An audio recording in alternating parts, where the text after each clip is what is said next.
నమస్తే, welcome to debate. నేను Shivakumar రొక్కు. RTC సమ్మె ఉధృతమవుతోంది. కార్మికులు మహాధర్నాకు రెడీ అవుతున్నారు. మరోవైపు చర్చలపై ప్రభుత్వం మల్లగుల్లాలు పడుతోంది. 32 డిమాండ్లలో దాదాపు 29 డిమాండ్లకు ఓకే చెబుతున్న కీలకమైన 3 డిమాండ్ల కోసమే జేఏసీ నేతలు పట్టుబడుతున్నారు. ప్రభుత్వంలో ఆర్టీసీ విలీనం, గుర్తింపు సంఘాల ఎన్నికలు, 2021 వేతన సవరణ అమలు వంటి డిమాండ్లపై ప్రభుత్వం ఆలోచనలో పడింది. వీటిపై క్లారిటీ వస్తే కానీ కార్మికులు సమ్మె నుంచి వెనక్కి తగ్గే అవకాశాలు కనిపించడం లేదు. ఇదే అంశానికి సంబంధించి ఇవాల్టి మార్నింగ్ డిబేట్లో మనం చర్చించబోతున్నాం. నాతో పాటు డిబేట్లో పాలుపంచుకుంటున్నారు కాంగ్రెస్ పార్టీ నాయకులు మనవతరాయ్ గారు, ఇక భారతీయ జనతా పార్టీ నాయకులు నాగార్జున గారు, ఇక బీఆర్ఎస్ నుంచి మరి కాసేపట్లోనే రామ్మూర్తి గారు జాయిన్ అవుతారు. అలాగే మనతో పాటు RTC JAC leader Govardhan Reddy గారు కూడా మనతో పాటు జాయిన్ అయ్యారు. అందరికీ కూడా నమస్కారం. ముందుగా మనవతరాయ్ గారు, ప్రభుత్వం ముందు ఆర్టీసీ కార్మికులు పెట్టినటువంటి డిమాండ్లు విదితమే. దాదాపుగా అన్ని డిమాండ్లకు ప్రభుత్వం ఓకే చెప్తుంది, కానీ ఆ ఒక్క 3 తప్ప అనే దగ్గర మాత్రమే ప్రతిష్టంభన నెలకొన్న పరిస్థితి. కానీ ఆ 3 డిమాండ్లే అత్యంత కీలకం. గత ప్రభుత్వం ఆ 3 డిమాండ్ల దగ్గరే తమకు ద్రోహం చేసింది. ఈ ప్రభుత్వం ఎన్నికల సమయంలో హామీ ఇచ్చింది. ఇప్పుడు ఈ ప్రభుత్వం మీద నెరవేర్చాల్సినటువంటి బాధ్యత ఉంది అనేది ఆర్టీసీ కార్మికులు, జేఏసీ నాయకుల యొక్క వాదన. ఏంటి ఈ ఆర్టీసీ సమ్మెను ఏ రకంగా చూస్తున్నారు మానవతరాయ గారు? ప్రభుత్వం దృష్టిలో ఎంతవరకు ప్రాధాన్యత కల్పిస్తున్నారు? అలాగే ఆ 3 అంశాల మీద ప్రభుత్వం ఏమైనా ఒక నిర్ణయానికి వచ్చే అవకాశం ఉంది?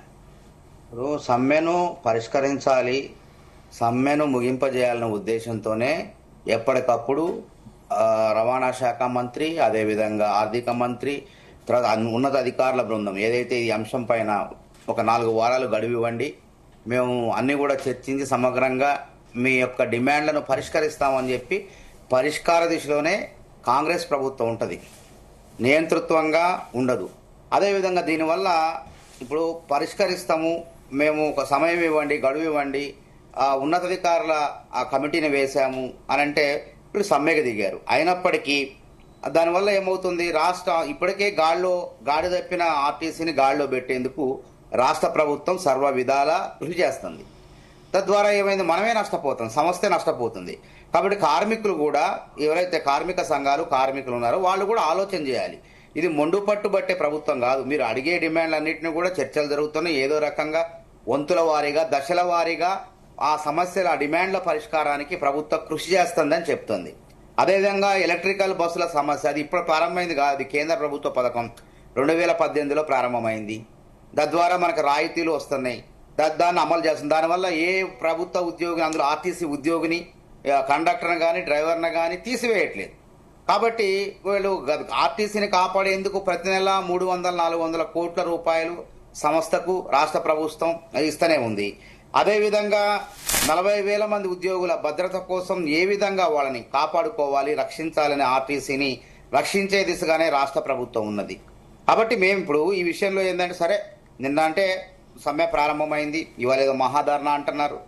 కాబట్టి వాళ్ళు అడిగే ప్రధానమైన డిమాండ్లు ఏంటంటే, మేము మేనిఫెస్టోలో పెట్టిన డిమాండ్లే, మేము కూడా కాదంటలేదు.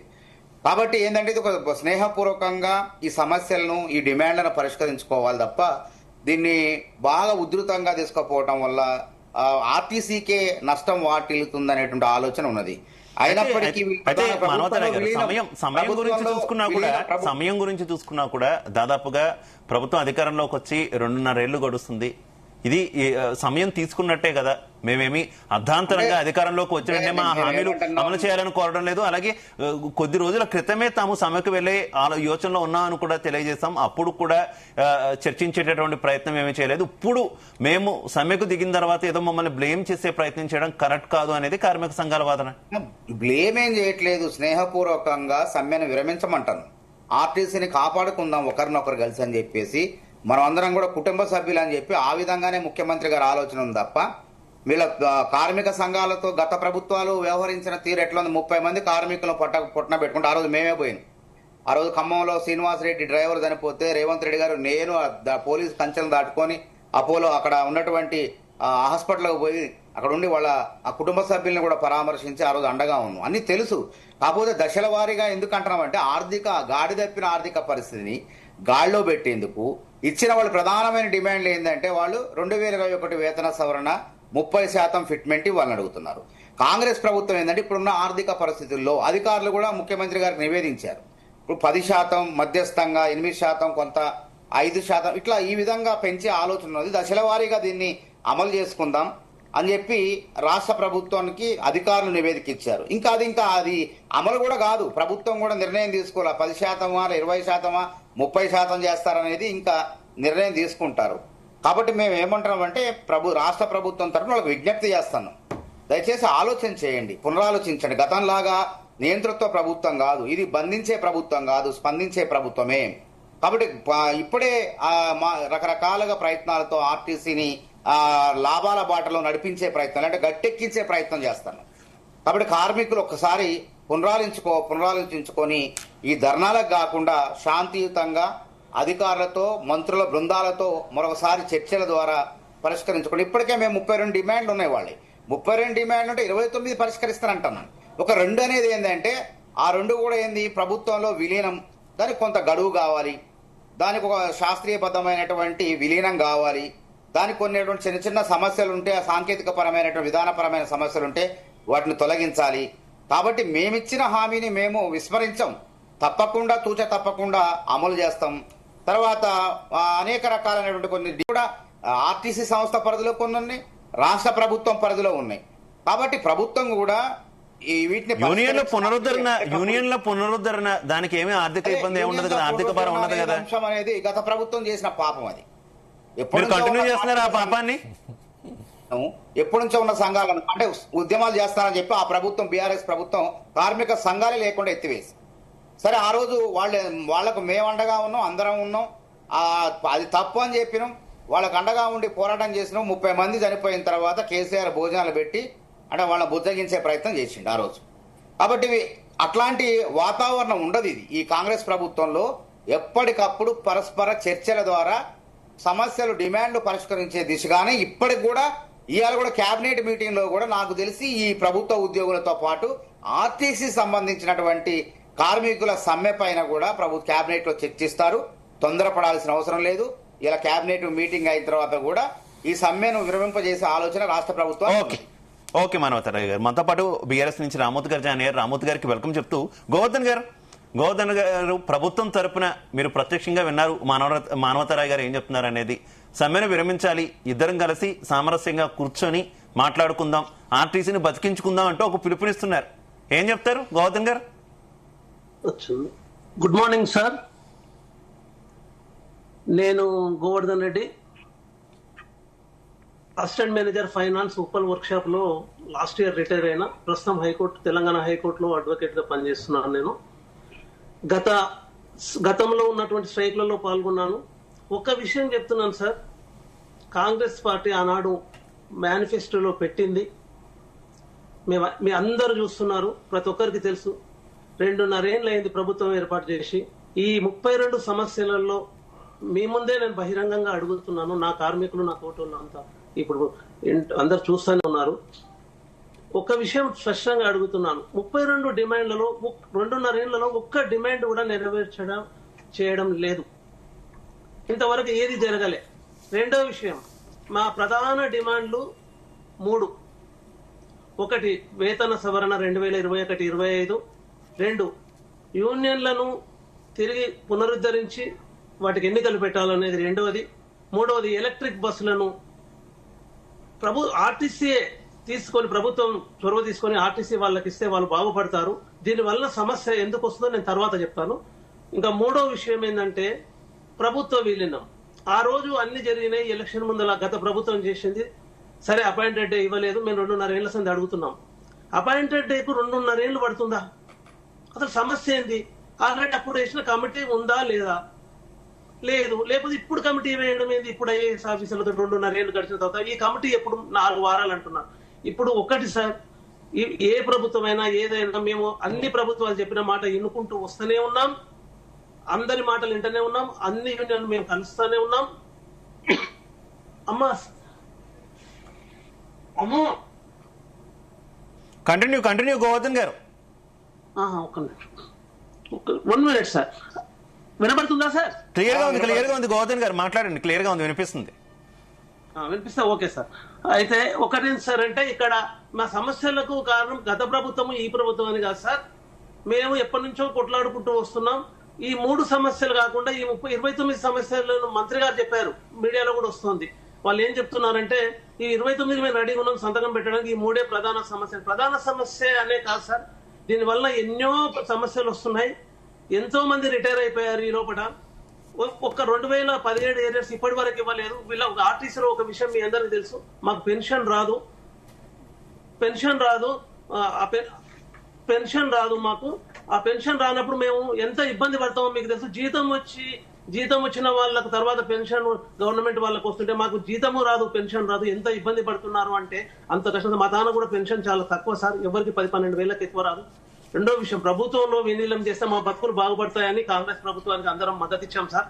ఇచ్చినాక కూడా ఇన్ని మద్దతు చేసి మేము ప్రభుత్వాన్ని ఎంటబడి గత ప్రభుత్వంలో అన్యాయం జరిగిందని మీ దగ్గరకు వస్తే మీరు అన్యాయం చేస్తే ఇలా ఆర్టీసీ కార్మికులు ఎక్కడ పోవాలని చెప్పి వాళ్ళు ఆవేదన చెందుతున్నారు సార్. చాలా ఘోరంగా మీ మీడియా ద్వారా నేను ఒక్కటే చెప్తున్నాను సార్, ఇది ప్రభుత్వంలో విలీనం చేస్తేనే సమస్య పరిష్కారము.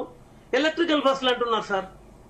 ఈ ఎలక్ట్రికల్ బస్సుల వల్ల ఏమైతుందంటే హైదరాబాద్ సిటీలో ఉన్న వేల కుటుంబాలు ఇవాళ స్థిరపడ్డాయి. అవి మీ ప్రత్యామ్నాయం జాబ్ చూసి వీళ్ళు ఎక్కడ పోవాలి సార్? కరీంనగర్ జోన్కో లేకపోతే ఎక్కడనో వరంగల్లో, ఖమ్మమో లేకపోతే మహబూబ్ నగర్ ఎక్కడో వెళ్ళాలి. వెళ్ళినప్పుడు మరి వాళ్ళ పరిస్థితి ఏంటి సార్? ఇవాళ వీళ్ళందరినీ పోనీ మీరు ప్రత్యామ్నాయం చూపిస్తారు. ఓకే, ఈ ఎలక్ట్రిక్ బస్సులు ఆర్టీసీ వాళ్ళకి ఇస్తే అంటే కేంద్ర ప్రభుత్వం ఒప్పుకోవట్లేదు అంటారు. సరే, మీరు ఏ విధంగా ప్రభుత్వం ఎన్నో సమస్యలకు చొరవ చూపి చేశారు కనుక ఈసారి కూడా ఈ ప్రభుత్వం చొరవ చూపితే ఎలక్ట్రిక్ బస్సులు మనమే ఆర్టీసీ ఇస్తే దీనివల్ల చాలా లాభం ఉంది సార్. అది ఎవరు గమనించట్లేదు కానీ నేను ఫైనాన్స్ లో పనిచేసిన కనుక చెప్తున్నాను, ఎందుకంటే చాలా లాభం ఉంది. రెండో విషయం, పోనీ మీ అందరి మీడియా ద్వారా మరో క్వశ్చన్ అడుగుతున్నాను. ఇలా మహిళలు కానీ, శ్రామికులు కానీ, డ్రైవర్లు కానీ ఎవరు కానీ ఆర్టీసీలో పనిచేయట్లేదు సార్. ఒక్క బస్సులో ఇవాళ బయటకు తీస్తే మార్నింగ్ 5 గంటలకి MGBS లో పెడితే ఇవాళ కల్వకుర్తిలో కానీ, ముఖ్యంగా షాద్నగర్ లో కానీ ఎక్కడ మీరు తీసుకుని 60 మంది ఎక్కే దగ్గర 120 మంది బస్సులో. అయితే గోవర్ధన్ గారు, కార్మికుల డిమాండ్లు న్యాయమైనవే. అఫ్ కోర్స్ రాజకీయ పార్టీలు ఎన్నికల్లో హామీలు ఇస్తూ ఉంటాయి, అలాగే కాంగ్రెస్ పార్టీ కూడా హామీ ఇచ్చింది. కానీ రాష్ట్ర ఆర్థిక పరిస్థితి కూడా కొంత అర్థం చేసుకోవాలి కదా. ఇప్పుడు రాజకీయ పార్టీగా ఉండడం వేరు, అధికారంలోకి వచ్చిన తర్వాత అధికార పార్టీగా ఉండడం వేరు. రాష్ట్ర ఆర్థిక పరిస్థితి బాలేదు, మేము కొంత ఇచ్చినటువంటి హామీల నేపథ్యంలో ఆచి తూచి అడుగులు వేస్తున్నాం అనేది ప్రభుత్వ వాదన. దాని గురించి ఏం చెప్తారు? సార్ అది అడుగుతున్నాను sir, irrespective of political parties I'm talking here sir. ఇంకొకటి ఏంటంటే నేను ఇంకోటి వన్ పాయింట్ మీ దగ్గర తీసుకొస్తున్నా సార్. ఇలా మహాలక్ష్మిని మేము ఆపరేట్ చేస్తున్నా, 400 కోట్ల రూపాయలు మాకు మంత్ ఇవ్వాలని మేము కోరుతున్నాం సార్. మా డబ్బులు మాకు ఇన్ టైమ్ లో ఇస్తే కూడా కొంచెం అడ్జస్ట్ అవుతుంది కదా సార్. పోనీ 2.5 ఏళ్ళు అయింది సార్ మా సమస్య. పోనీ ఇలా మహాలక్ష్మి డెవలప్ అయింది, బాగా ఆర్టీసీ వాళ్ళు బాగా పనిచేశారని ఒప్పుకున్నారు. కానీ దాని వలన మా కార్మికులు ఎంత నష్టపోయి శ్రమదానం చేస్తే మాకు కనీసం ఈ 32 డిమాండ్ల కనీసం ఇప్పటి వరకు కూడా మేము శ్రమ అయిపోయే వరకు కూడా ఒక్క డిమాండ్ కూడా నెరవేర్చకపోతే మా పరిస్థితి ఎలా ఉంటుందో కూడా మీరు అర్థం చేసుకోండి సార్. Right, okay. రామ్మూర్తి గారు నా ఆడియో క్లియర్ గా ఉందా మీకు? క్లియర్ రామ్మూర్తి గారు, క్లియర్ గా ఉంది. రామ్మూర్తి గారు, ఆర్టీసీ కార్మికులు పెట్టినటువంటి దాదాపు అన్ని అంశాలకి కూడా ప్రభుత్వం సానుకూలంగా ఉందని చెప్తుంది. ఒక్క 3 తప్ప. ఆ 3లో దాదాపుగా 2 అంశాలు గతంలో మీరు చేసినటువంటి పాపమే అంటూ మిమ్మల్ని నిందిస్తున్నారు. దానికి ఉదాహరణగా గతంలో జరిగినటువంటి సమ్మెలు కావచ్చు, నోటి మాటతోనే యాజమాన్యాలను రద్దు కావచ్చు, ఇవన్నీ కూడా ప్రస్తావిస్తున్నటువంటి పరిస్థితి. ఏం చెప్తారు? గతానికి ఇప్పటికీ భిన్నం ఏంటి? అందరికీ నమస్కారం. వాస్తవానికి ఈ సమస్యల్ని పరిష్కరించడంలో ఈ ప్రభుత్వం ఖచ్చితంగా ముద్దు నిద్రపోతుంది, వాళ్ళని పట్టించుకోవడం లేదనే దాంట్లో ఎలాంటి సందేహం లేదు. వాస్తవం, గత 50 రోజుల క్రితం నోటీస్ ఇచ్చారండి మేము సమ్మె చేస్తామని. 50 రోజుల క్రితం నోటీస్ ఇస్తే మరి ప్రభుత్వం ఏం చేస్తుంది? నిద్రపోతుందా? మరి మంత్రి లేడా, ముఖ్యమంత్రి లేడా? కొంచెం రివ్యూ చేయరా? వీళ్ళ సమస్యలు ఏంది, వీళ్ళు అడుగుతున్న డిమాండ్ ఏంది, ఇవి సాధ్యం అవుతాయా, ఆచరణ సాధ్యం ఉన్నాయా లేవా, చేయగలుగుతామా అనేది ఒక్కసారైనా ఒక్క డిమాండ్ అయినా, పెద్దలు చెప్పారు ఇంతకు ముందు, ఒక్కటైనా ఆయన నెరవేర్చిందా?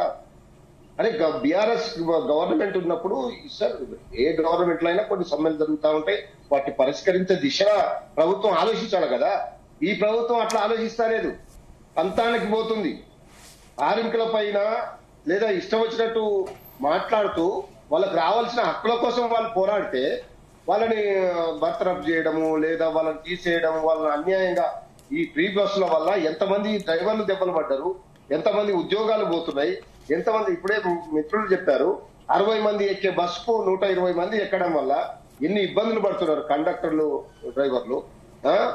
కొత్త బస్సులు వేయరు, ఆ ఏసీ బస్సులు, ఎలక్ట్రిక్ బస్సులు ప్రైవేట్ వాళ్ళకు కొనేది. అయితే రామ్మూర్తి గారు ఇప్పుడు ఈ ధర్నాలు, ఈ నిరసనలు లేదంటే ఆర్టీసీ కార్మికుల సమ్మె ప్రారంభమై ఈ రోజుకి 2వ రోజు అని అనుకుందాం. కానీ గతంలో 50 రోజుల వరకు జరిగినటువంటి చరిత్ర ఉంది కదా మీ హయాంలో. అప్పుడు అసలు 50 రోజులు, చర్చలకు కూడా 50 రోజులు, చర్చించేందుకు కూడా ప్రభుత్వం సిద్ధపడకపోవడం, బలవంతంగా ప్రైవేట్ కార్మికులతో బస్సులు నడపడం, ఇవన్నీ గతంలో మీరు కూడా చేశారు కదా. ఇప్పుడు కాంగ్రెస్ సర్కార్ చెప్తుంది మేము 2 రోజులకే చర్చలకు సిద్ధంగా ఉన్నాము, చర్చలకు మేము సిద్ధంగా ఉన్నామని చెప్తున్నారు కదా. వీళ్ళకు చిత్తశుద్ధి లేదండి. కేసీఆర్ గారు 50 రోజులు సమ్మె జరిగినా కానీ ఏ ఒక్కరి జీవితం కట్ చేయలేదు, ఏ ఒక్కరిని కూడా ఇబ్బంది పెట్టలేదు. వాళ్ళ డిమాండ్ల కోసం వాళ్ళు చేశారు. కేసీఆర్ గారు ఎంత చేయాలో అంత చేసి ఈ ప్రభుత్వం వచ్చే ముందు ప్రభుత్వంలో విలీనం అనేది ప్రక్రియ మొత్తం అయిపోయింది. ఒక అపాయింటెడ్ డే ని నియమించడంలో దాదాపు 2.5 ఏళ్ళు ఎట్లా పడుతుంది నాకు అర్థం కాదు. వీళ్ళకి చిత్తశుద్ధి ఉందా? ప్రజల్ని మోసం చేసి, అలాగే అన్ని వర్గాల ప్రజల్ని ఏ విధంగానైతే మోసం చేసిందో ఆర్టీసీ కార్మికులను కూడా మేము అదే విధంగా మోసం చేస్తాం, ప్రజలను ఎట్లనైతే ఇబ్బంది పెడుతున్నామో అన్ని రకాల ఉద్యోగులు కూడా అదే ఏం చెప్పారండి వీళ్ళు. బీఆర్ఎస్ పార్టీ మీద విషం అమ్మేటట్టు ప్రభుత్వాలు చేశారు. ప్రతి వర్గం మీద వీళ్ళని రెచ్చగొట్టారు. మా మీద రెచ్చగొట్టి మా మీద అన్యాయంగా మా యొక్క ప్రభుత్వం వీళ్ళు చేసే చర్యలు మరి ఇప్పుడెందుకు అప్పుడు వాళ్ళు రెచ్చగొడితే ఇప్పుడు మీరు రెచ్చగొడుతున్నారా అన్ని వర్గాల ఉద్యోగుల్ని? మేమేమి రెచ్చగొట్టడం లేదు. వాళ్ళ న్యాయమైన డిమాండ్లు కేసీఆర్ గారి లాగా మీరు కూడా చూడండి అంటున్నాం. కేసీఆర్ లాగా వాళ్ళకి ఎన్ని రకాల సదుపాయాలు ఇచ్చారో మీరు ముందు కూడా చేయమంటారు. వెంటనే గవర్నమెంట్ కు తీసుకోమంటున్నాం. ప్రతిదీ ఏదైతే వాళ్ళు ఇచ్చిన 32 డిమాండ్లు ఉన్నాయో ఆ 32 డిమాండ్లు ఏదో అసాధ్యం కానీ కావు, సాధ్యమైనవే. వీళ్ళకి చిత్తశుద్ధి లేదు. వీళ్ళకి ప్రజలు బాధపడాలా, కార్మికులు బాధపడాలా, అన్ని వర్గాలు బాధపడమే వీళ్ళకు. ఆయన చెప్పాడు కదా ముఖ్యమంత్రి ఆయన ఉన్నాడు, వాళ్ళు బాధపడితేనే మాకు ఇష్టం ఉంటది. అబ్బా ఎంత బాధపడుతున్నారు అని అది చూడాలని ఉంటది మాకు. వాళ్ళ ఏడుపు అవసరం, వాళ్ళు చూస్తేనే మాకు హ్యాపీగా ఉంటదని. ఇంత దౌర్భాగ్య ముఖ్యమంత్రి, ఇలాంటి సంకుచిత స్వభావం ఉన్న ముఖ్యమంత్రి భారతదేశంలో ఎవరు ఉండరండి. ప్రజల మంచిని కోరుకోవాలి కానీ ప్రజలు ఏడవాలి, ప్రజలు బాధపడాలి, అది చూసి నేను సంబరపడాలనే ముఖ్యమంత్రి ప్రపంచంలోనే ఎక్కడ ఉండరండి. అలాంటి మనకు దొరకడం మన దుర్భాగ్యం. ఓకే రామ్మూర్తి గారు. నాగార్జున గారు మీరేం చెప్తారు? ఆర్టీసీ కార్మికుల యొక్క ఈ నిరసనలు సంబంధించి సమ్మె వల్ల సామాన్య ప్రజలైతే ఇబ్బందుల పాలవుతున్నారు. ఎంత త్వరగా సమ్మె ముగిస్తే అంత మంచిది అని అందరూ కోరుకుంటున్నటువంటి పరిస్థితి. బీజేపీ వ్యూ ఏంటి? సో బీజేపీ అయితే ఫస్ట్ ఆర్టీసీ సోదరులు ఎవరైతే సమ్మె చేస్తున్నారో వాళ్ళకి పూర్తి మద్దతు ఇస్తుంది సార్. వాళ్ళు తొందరగా సమ్మె విరమిస్తే అందరికీ మంచి జరిగింది, దానికి కాదనలేము. కాకపోతే ఈ సమ్మె ఏంటి, ఆ సమ్మె ఒకసారి మనం చెక్ చేసుకోవాలి. ఇది ఆర్టీసీ డ్రైవర్లు కానీ ఆర్టీసీ కండక్టర్లు కానీ డిమాండ్ కాదు సార్. ఇది దొద్దులే శ్రీధరబాబు ఆధ్వర్యంలో ఉన్నాయి. ఏదైతే కాంగ్రెస్ అధికారం రావడానికి తన మేనిఫెస్టోలో పెట్టిన కొన్ని హామీల్ని ఈరోజు కార్మిక సోదరులు కానీ ఎవరైతే ఉన్నారో వాళ్ళు డిమాండ్ చేస్తున్నారు. మీరు పెట్టిన మేనిఫెస్టోలో ఉన్న హామీలు మీరు నెరవేర్చినాయా బాబు అని అంటున్నారు. వాళ్ళు పెట్టిన మేనిఫెస్టోలు బహుశా సోదరులు మర్చిపోయారు అనుకుంటా సార్. అందులో వాళ్ళు చెప్పడం జరిగింది, ఆర్టీసీ కార్మికులను ప్రభుత్వం విలీన ప్రక్రియ పూర్తి చేసి 2 పిఆర్సీ బకాయిలు వెంటనే చెల్లిస్తాం సార్, వెంటనే చెల్లిస్తామని చెప్పి అక్కడ వాళ్ళ మేనిఫెస్టోలో రాశారు. బహుశా సోదరులు ఆ మేనిఫెస్టో గుర్తులేదు అనుకుంటా. 28వ పేజీ మీరు చెక్ చేసుకోండి. 14వ హెడ్డింగ్ కింద 28వ పేజీలో మీరు పెట్టడం జరిగింది, వెంటనే చెల్లిస్తామని చెప్పడం జరిగింది. వెంటనే చెల్లిస్తామంటే ఇంకెన్ని సంవత్సరాలు? ప్రభుత్వం ప్రజలు మీకు ఇచ్చిన 5 సంవత్సరాల అధికారంలో దాదాపు 2.5 సంవత్సరాలు అయిపోయింది, ఇంకా 2.5 సంవత్సరాలు మిగిలింది. అంటే వెంటనే చెల్లిద్దామంటే 5 సంవత్సరాల తర్వాత 5 సంవత్సరాలకి 1 రోజు 2 రోజుల ముందు మీరు కూర్చొని ఇది చేస్తారో ఒకసారి మీరు చెక్ చేసుకోవాలి. ఎందుకంటే ఇది డెఫినెట్ గా ఉన్నా కాదనుకున్నా కానీ ఇది కాంగ్రెస్ మేనిఫెస్టోలో పెట్టిన హామీలు. ఆ హామీల్లో వాళ్ళు ఏం చెప్తున్నారు, 32 డిమాండ్లు 28 మేము వెంటనే నెరవేరుస్తాం అని మీ యొక్క మంత్రి ఈ రోజు ప్రెస్ మీట్ పెట్టి చెప్పడం జరిగింది. నేను భారతీయ జనతా పార్టీ నుంచి సూటిగా ప్రశ్నిస్తున్నాను, ఆ రోజు మీరు మేనిఫెస్టోలో ఏం పెట్టారు? మేము వెంటనే పరిష్కరిస్తామని చెప్పి 2.5 సంవత్సరాలు టైం తీసుకున్నారు. మళ్ళీ ఎవరైతే వీళ్ళ డిమాండ్లు 29 డిమాండ్లు మీరు తీరుస్తా ఉన్నారు కదా, మళ్ళీ ఇవి తెచ్చడానికి మళ్ళీ 2.5 సంవత్సరాలు మీరు సమయం తీసుకుంటారా? ఎందుకంటే వెంటనే అంటే మీ లాంగ్వేజ్ 22.5 సంవత్సరాలు కదా. ఇంకోటి చూసుకోవాలి, వీళ్ళు మానస పుత్రికగా చెప్పుకుంటున్నారు. ఏమని? మహిళలకి మహాలక్ష్మి పథకం కింద మేము ఫ్రీ పథకం పెట్టామన్నారు. రైట్, ఫ్రీ పథకం పెట్టా, దాన్ని ఎవరో కాదంట్లా. ఆర్టీసీ సోదరుల దగ్గర నుంచి అన్ని పార్టీలు దాన్ని స్వాగతించాయి, దానికి ఇబ్బంది లేదు. కానీ ఒక కన్సర్న్ మినిస్టర్ మీ యొక్క మేనిఫెస్టోలో పెట్టి ఒక హామీని నెరవేర్చే ముందు ఆ డిపార్ట్మెంట్తో కానీ ఆ కార్మికులతో కానీ అందులో ఉన్న ఎవరైతే సిబ్బందితో ఉన్నారో వాళ్ళతో మాట్లాడి సమీక్షించి మీరు డెసిషన్ తీసుకోవాలి కదా.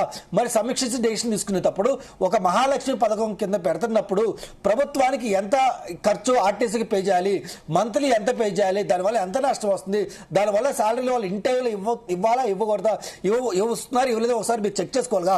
చెక్ చేసుకుంటానే మీ ఒక మేనిఫెస్టో మీరు వెళ్ళేటప్పుడు కార్మికుల దగ్గర తీసుకెళ్ళాలి కదా. నేను పలానా మేనిఫెస్టోలో మీ హామీలు పెట్టాము, రైట్, మీరు ప్రభుత్వంలో విలీనం చేయాలి కదా. ఎలాగో మహాలక్ష్మి పథకం పెడుతున్నా కదా, ఈ ప్రభుత్వం విలీనం చేసి మహాలక్ష్మి పెడతామని చెప్పి మీరు ఆ రోజు ఎందుకు స్పందించినా, దేని గురించి మాట్లాడని చెప్పి నేను సూటిగా ప్రశ్నిస్తున్నాను సార్. దాంతో పాటు మా సోదరులకు సంబంధించి కూడా విలీనానికి సంబంధించి కూడా ఒక కమిటీ వేసాం. ఆ కమిటీ ద్వారా నిర్ణయం తీసుకోబోతున్నాం. ఎటువంటి విలీన ప్రక్రియ పూర్తయిన తర్వాత ఎటువంటి ఇబ్బందులు రాకుండా అటు ఉద్యోగులకు కావచ్చు, ఇటు ప్రభుత్వానికి కావచ్చు, కోర్టుల్లో కూడా చిక్కులు లేకుండా చూసే ప్రయత్నం చేస్తాం. చిన్న చిన్న టెక్నికల్ ఇష్యూస్ ఉన్నాయి, వాటిని క్లియర్ చేసే ప్రయత్నమే మాదని చెప్తుంది ప్రభుత్వం. సార్ రైట్, ఇది కొన్ని పాపాలు కేసీఆర్ గారు గవర్నమెంట్ కూడా భరించాలి. ఎందుకంటే నాడు కేసీఆర్ గారు గవర్నమెంట్ 2023 ఎన్నికలకు వెళ్ళేటప్పుడు అడావుడిగా ఏమి చెప్పకుండా మేము ప్రభుత్వంలో విలీనం చేస్తామని చెప్పి ఒక స్టేట్మెంట్ ఇచ్చి వదిలేశారు. సరే, వాళ్ళు చెప్పడం జరిగింది, కనీసం సరే వాళ్ళ పాపం వాళ్ళు ఓడిపోయారు, వాళ్ళు వచ్చిన చేస్తారు లేదు తర్వాత సంగతి. ఆయన ముందు ఎలక్షన్ ముందు నోటు మాటగా చెప్పాలి కాబట్టి చెప్పి వదిలేశారు. అట్లీస్ట్ ఎలక్షన్ అయిపోయిందా చేస్తారని మాకైతే నమ్మకం లేదు కానీ గవర్నమెంట్ వచ్చినా కానీ. సరే, ఇప్పుడు సోదరులు కాంగ్రెస్ పార్టీ గవర్నమెంట్ ఉంది, కాంగ్రెస్ పార్టీ గవర్నమెంట్ ఉన్నప్పుడు రాష్ట్ర ప్రభుత్వం ఏదైతే డెసిషన్లు తీసుకుందో ఆ డెసిషన్ల మీద ఒక వైట్ పేపర్ రిలీజ్ చేసి ఈ డెసిషన్లో ఇవి మంచి ఉండి ఈ చెడి ఉండి ఇవి మేము కంటిన్యూ చేస్తామని చెప్పి గత ప్రభుత్వం చేసిన పాలకులు చేసిన కొన్ని విషయాలను వీళ్ళు కంటిన్యూ చేయాలి కదా. ఆ కంటిన్యూ చేయట్లో ఎవరైతే వాళ్ళు ప్రభుత్వంలో విలీనం చేస్తున్నారో వీళ్ళు మేనిఫెస్టోలో పెట్టారు కాబట్టి 2.5 సంవత్సరాలు వీళ్ళు ఎందుకు యాక్షన్ తీసుకోలేదు. ఇంకొక లాజిక్ సార్, ఈ 29 డెసిషన్లో ఈ 29 ఏదైతే వాళ్ళు ఒప్పుకున్నారో అందులో ఒప్పుకోవడంలో ఒక కోరిక వాళ్ళు ఏం కోరికారంటే, గత ప్రభుత్వం 2000 అంటే ఈ కోరిక ఈ మాటను ఎందుకు చెప్తున్నా అంటే, ఇందాక బీఆర్ఎస్ మిత్రులు మాట్లాడతా కూడా కేసీఆర్ చాలా పద్ధతిగా కార్మికులు చాలా వరకు న్యాయం చేశారు, వాళ్ళని గౌరవించారని చెప్పడం జరిగింది కదా. ఎంత బాగా గౌరవించారో ఒకసారి నేను ఎక్స్ప్లెయిన్ చేస్తున్నాను సార్. 2019లో ఏదైతే సకల సమ్మె కింద వాళ్ళు ఆర్టీసీ కార్మికులు బంధు పిలిపించారో ఈ ప్రజాస్వామ్యంలో బంధు పిలిపించడంలో తప్పులేదు. శాంతియుతంగా బంధు చేసుకునే అర్హత వాళ్ళకి రాజ్యాంగం కల్పించినప్పుడు డెఫినెట్ గా కేసీఆర్ ఎవరైతే బంధు చేస్తున్నారో ఆ బంధు చేస్తున్న కార్మికుల మీద కేసులు పెట్టారు సార్. ఆ కేసులు ఎత్తేయమని చెప్పి ఈ రోజు కాంగ్రెస్ పార్టీని వేడుకుంటే 2.5 సంవత్సరాలు అయితే వీళ్ళు చోద్యం చూస్తున్నారు సార్. వీళ్ళు అన్నారు మా దగ్గర బడ్జెట్ లేదు, ముఖ్యమంత్రి గారు అదే చెప్తారు, ఏమయ్యా నన్ను కోసుకుంటారా, నన్ను తింటారా, నన్ను పంచుకుంటారా, మీరు ఎంత చూస్తే అదే బడ్జెట్ ఉంది అని చెప్పి ముఖ్యమంత్రి గారు పదే చెప్తున్నారు. మరి ఈ కేసులు ఎత్తేయడానికి మీకు ఏమన్నా ₹1 అవసరమా? దాని ముందుగా సార్ దాని గురించి మీరు స్పందించండి. మీ దగ్గర డబ్బు లేదు అని చెప్తున్నారు, కానీ ఢిల్లీకి సంచులు పంపించడానికి కానీ మీ ముఖ్యమంత్రి గారు మానస్ఫూర్తికి ఏదైతే ఉందో మూసీరైతే ఎవరు 1,00,000 కోట్లు మళ్ళీ అప్పు చేయబోతున్నారు. దానికి మళ్ళీ సెంట్రల్ గవర్నమెంట్ పర్మిషన్ అడుగుతారు. మరి డబ్బులు లేవు అన్నారు, మళ్ళీ అప్పు చేస్తున్నారు. కార్మిక సౌకర్యాలకు మంత్లీ ఇవ్వాల్సిన 400 కోట్ల మటుకు టయానికి ఇవ్వట్లేదు, వాళ్ళ సాలరీ కూడా సరిగ్గా పడలేదు. ఇప్పటికీ 2.5 కోట్ల బకాయి ఉందని కార్మిక సోదరులు చెబుతా ఉన్నారు. మరి ఆ డబ్బులు మీరు ఎప్పుడు చేస్తారు ఏంటో అర్థం కావట్లా. పిఆర్సీ కూడా మీ గవర్నమెంట్ వచ్చి వెంటనే ఇస్తా అన్నారు, ఇంతవరకు పిఆర్సీ గతి లేదు. ఇంకా మా సోదరులు చెప్తా ఇంకొక మంచి క్వశ్చన్ సార్. ఇందాక మా సోదరులు చెప్తా కదా, మినిస్టర్ కూడా చెప్పారు. ఏం చెప్పారంటే, ఏదైతే బస్సెస్ ఉన్నాయో ఈవీ బస్సుల గురించి మాట్లాడడం జరిగింది. ఈవీ బస్సులు సెంట్రల్ గవర్నమెంట్ ప్రాజెక్ట్ వారు మేమే సబ్సిడీ ఇస్తున్నాం, మేము కాదని లేదు. మేము ఎందుకు సబ్సిడీ ఇస్తున్నాం? ఈ యొక్క పొల్యూషన్ తగ్గించడానికి ఈవీ తీసుకొచ్చినాం, మేము తీసుకొచ్చినాం. అలాగే మీ స్టేట్ గవర్నమెంట్ ఉంది, మీరు కూడా ఒక ఈవీ పాలసీ తయారు చేయాలి కదా. ఈ ఈవీ పాలసీ తయారు చేస్తా కూడా మా కార్మిక సోదరులు ఏమంటారంటే, ఇప్పుడున్న బస్సుల్లో 30% ఈవీ బస్సులు తీసుకొచ్చారు, వీళ్ళు కొత్తగా బస్సులు కొట్టలేదు, కొత్తగా స్టాఫ్ రిక్రూట్ చేయట్లేదు, ప్రైవేట్ సంస్థలు తీసుకొచ్చి అక్కడ ఈవీ టెండర్లు వాళ్ళ దగ్గర ఇచ్చి వాళ్ళ దగ్గర ఈవీ బస్సులు తీసుకొచ్చి వాళ్ళకి ఉన్న ఏదైతే ఆర్టీసీ యొక్క సంస్థలు ఉన్నాయో ఆర్టీసీ ప్లేస్ ఉన్నాయో వాళ్ళకి దానాదత్తం చేస్తున్నారు. ఎవరైతే ఆర్టీసీ బస్సులు మన ఓడు బస్సులు ఉన్నాయో బయట పార్క్ చేసుకోవడం కానీ, ఆర్టీ ఎంప్లాయీస్ మీరు బయట ఉండమని చెప్పడం కానీ ఇవి జరుగుతుంది. అంటే ఇండైరెక్ట్ గా వీళ్ళు ప్రభుత్వంలో విలీనం చేస్తా అన్న మాట చెప్తూనే ఇండైరెక్ట్ గా వీళ్ళు ప్రైవేటైజేషన్ సైడ్ మొగ్గు చూపుతున్నారు అనేది కార్మికుల సోదరులు బాధ. నిజమే, ఎందుకంటే ఆర్టీసీ సంస్థలు ఏదైతే ప్లేస్ ఉన్నాయో అవి ప్రభుత్వం ప్రైవేట్ రంగానికి అప్పచెప్పడం ఏంటి సార్ దౌర్భాగ్యం. కాబట్టి ఆర్టీసీ సోదరులు వాళ్ళ కోసం పోరాటం చేయట్లా. ఈ రోజు ఆస్తులు ప్రజా ఆస్తులు, ఆర్టీసీ సోదరుల ఆస్తులు కూడా కాదు, ప్రజా ఆస్తుల కోసం వాళ్ళు పోరాడుతున్నప్పుడు ప్రజల తరఫున మేము కూడా మద్దతు ఇవ్వడం జరుగుతుంది సార్. రైట్ ఓకే నాగార్జున గారు.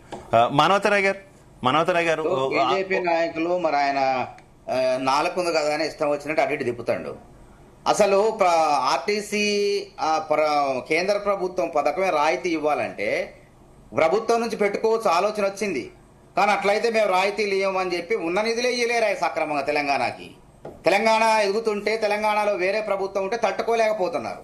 పక్క రాష్ట్రానికి నిధులు వరద పారిస్తున్నారు ప్రతి అంశంలో కూడా. ఈ వికసిత భారత కాదు వివక్ష భారత్గా ఈ రోజు పరిపాలించుకుంటూ తెలంగాణ పట్ల వివక్ష చూపుకుంటూ ఒక పక్క ఆర్టీసీ రాయితీలు ఇవ్వము, ఒకవేళ మీరు మీ డిపోల నుంచి ప్రభుత్వం నుంచి చట్ట ప్రకారం కార్పొరేషన్ కొనుగోలు చేస్తే మీకు రాయితీలు ఇవ్వమని చెప్పి ఒక పక్క బెదిరింపులు దిగుతూ రకరకాల వేధింపులకు గురి చేస్తూ మళ్ళీ ఇక్కడ కూర్చొని చిలక పలుకులు పలికితే ఎవడు అమ్ముతాడు? ఇంకోటి గుర్తుపెట్టుకోండి, ఆర్టీసీని కాపాడుకునేందుకు కాంగ్రెస్ ప్రభుత్వం శతవిధాల ప్రయత్నం చేస్తుంది.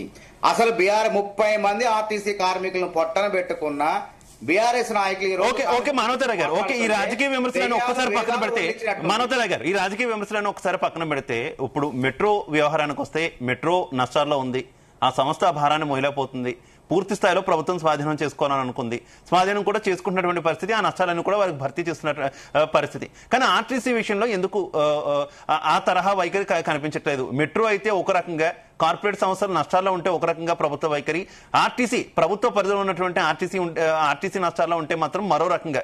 ఎందుకు ఆర్టీసీ కొత్త బస్సులు తీసుకోరు? కేవలం మిమ్మల్నే కాదు, గతంలో కూడా బీఆర్ఎస్ ప్రభుత్వం ఉన్నప్పుడు కూడా మెట్రో నష్టాల్లో ఉంది అంటే ఆ సంస్థకి కొంత ఆర్థిక లబ్ధి చేకూర్చినటువంటి పరిస్థితి మనం చూసాం. ఎందుకు ఇలా ప్రభుత్వాల వైఖరి మెట్రో లాంటి సంస్థల విషయంలో ఒకలాగా, ఆర్టీసీ లాంటి వ్యవహారాల దగ్గరకు వచ్చేసరికి ఇంకొకలాగా వ్యవహరించడం క్వశ్చన్. ఇప్పుడు అది ఆర్టీసీ మెట్రో అనేది వేరండి. ఇది పబ్లిక్ ప్రైవేటు భాగస్వామ్యంలో ఉన్నది మొదటి నుంచి. పీపీపీ దాని విభాగం ఆధ్వర్యంలో అది 2 భాగస్వామ్యాలతో నడుస్తుంది. కానీ ఆర్టీసీ అట్లా కాదు, మొదటి కార్పొరేషన్ కిందనే ప్రభుత్వం కింద అనుబంధంగానే ఉన్నది అది.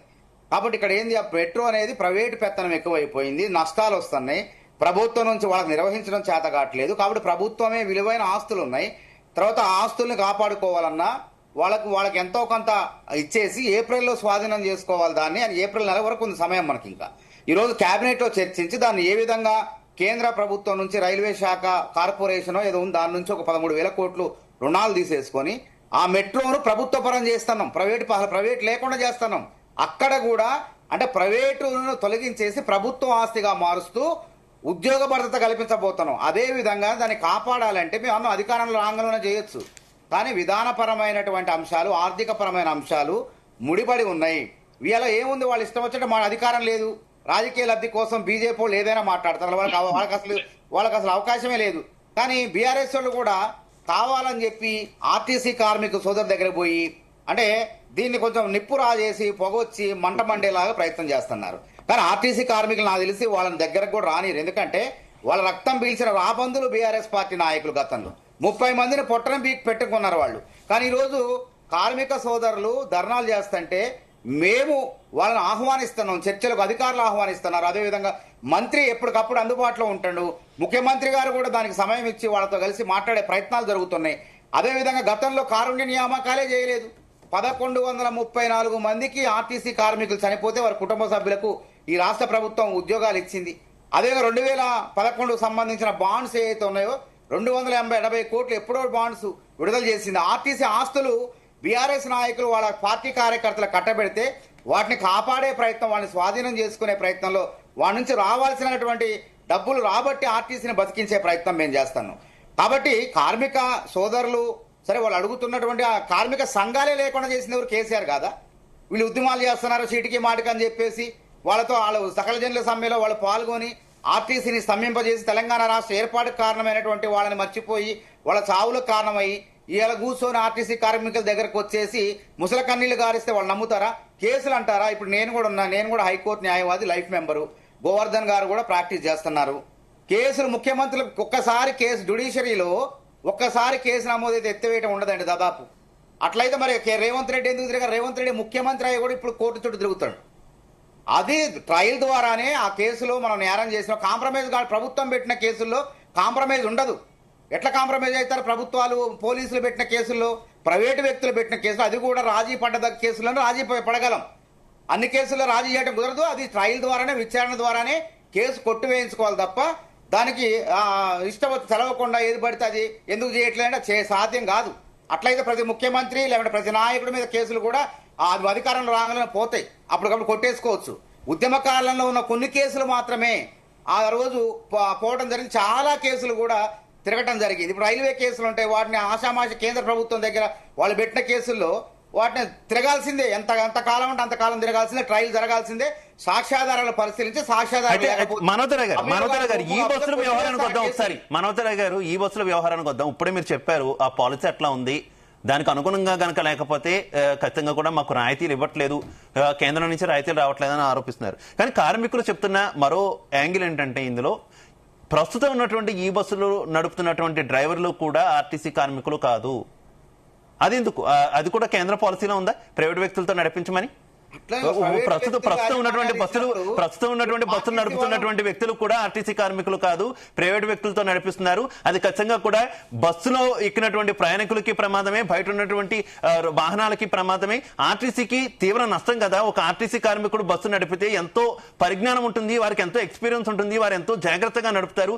ప్రైవేట్ వ్యక్తులతో ఈ బస్సును నడిపించుకోవడం ఖచ్చితంగా కూడా కుట్రే అనేది వారి ఆరోపణ. కుట్ర కాదు, ఏం లేదండి. ఇది ప్రతిపక్షాలు కొన్ని కావాలని పనిగట్టుకొని చేసే ఆరోపణ. ఆర్టీసీలో ప్రయాణం అనేది సురక్షితం, దాని ప్రభుత్వాలే ప్రచారం చేస్తున్నాయి. ఆర్టీసీలో ప్రయాణించమని చెప్తున్నాయి. ఆర్టీసీ అనేది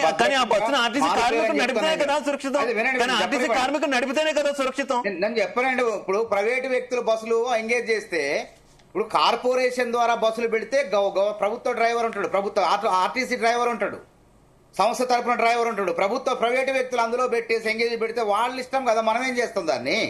మనం ఎట్లా వద్దంటే వాళ్ళు ఇచ్చిన డ్రైవర్ని పెట్టుకుంటారు, దాని మెయింటెనెన్స్ మొత్తం వాళ్ళే చూసుకుంటారు. కాబట్టి రాష్ట్ర ప్రభుత్వం కూడా ఆలోచన చేస్తుంది ఈ విషయంలో కూడా. ఆర్టీసీని 40,000 కుటుంబాలను కాపాడాలనే ఉద్దేశంతో ఉన్నది కాంగ్రెస్ ప్రభుత్వం.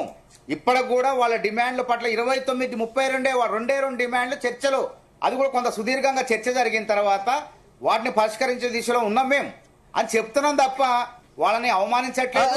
ఏ రకంగా అలా కాదు మానవతరావు గారు. ఇప్పుడు మీరే చెప్తున్నారు ప్రైవేటు వ్యక్తుల ద్వారా ఈ బస్సులు నడుస్తున్నాయి, ఎవరిని పెట్టుకుంటారనేది వారి ఇష్టం, మనం ఏం చేయలేమని మీరు చెప్తున్నారు.